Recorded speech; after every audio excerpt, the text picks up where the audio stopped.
Saya rasa tidak ada satupun orang tua atau seorang bapak yang hatinya baik-baik saja ketika melihat atau mendengar anaknya sedang mengalami masalah.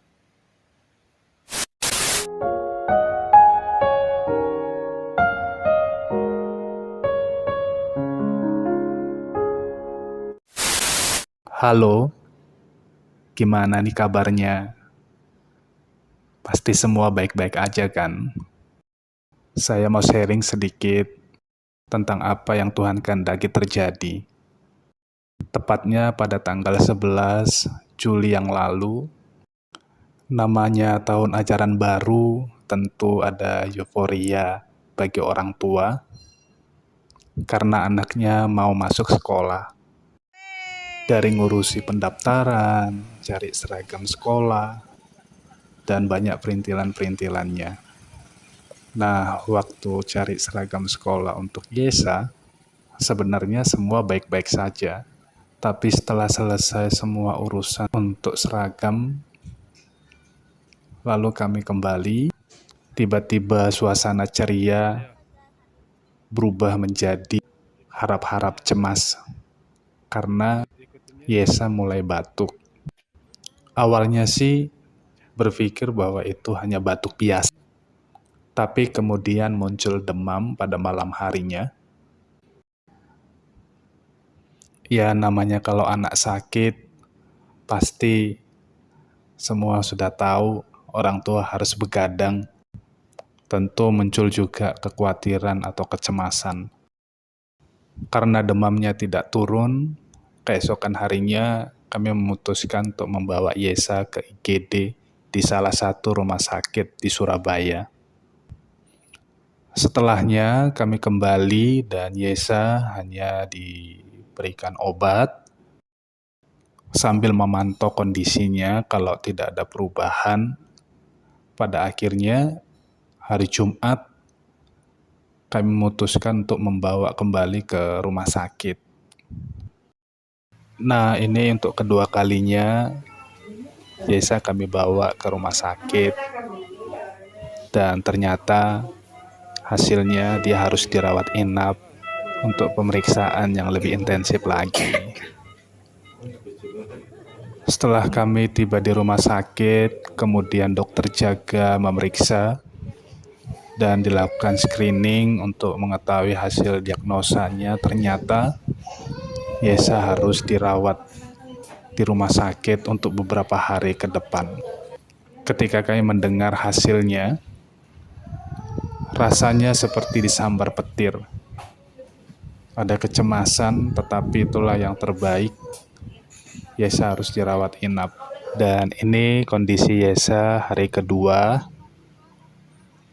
Saya dengan Lisa harus bergantian untuk jaga karena Lisa hari Sabtu malam dia harus pulang karena ada latihan musik untuk pelayanan hari Minggu.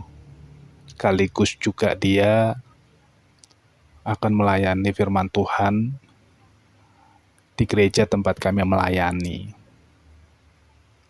Kemudian siangnya kami juga harus berganti untuk jaga karena sorenya saya juga harus melayani firman di salah satu gereja di daerah Pacet.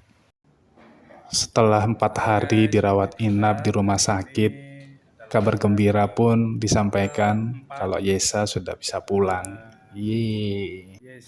Meskipun demikian, tahun ajaran baru tanggal 17, seharusnya Yesa sudah mulai bisa masuk untuk mengikuti serangkaian kegiatan MPLS. Tetapi dia harus istirahat untuk masa pemulihan selama 1 minggu ke depan. Selama istirahat masa pemulihan, puji Tuhan kondisinya semakin baik dan sehat, batuknya sudah hilang, tidak muncul demam lagi. Ya, semua karena kebaikan Tuhan. Dan akhirnya, pada tanggal 24,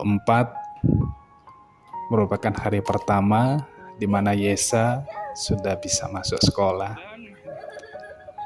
Rasanya hati orang tua senang, bahagia melihat anaknya kembali bisa beraktivitas, bahkan bisa bersekolah lagi, bertemu dengan teman-temannya, dan berinteraksi dengan guru-guru, dengan pelajaran-pelajaran yang merupakan proses buat dia. Tetap semangat, Yesa. God with you. Ada Tuhan yang menyertaimu. Kami sebagai orang tua hanya bisa memberikan yang terbaik sejauh yang bisa kami lakukan. Dan doa yang terbaik buat kamu. Tetap semangat ya. Tetap sehat. Dan jadi berkat untuk kemuliaan Tuhan. Belum datang mereka ya. God bless. Siapa lagi? Sini belum datang. Siapa namanya? Riko. Belum datang ya.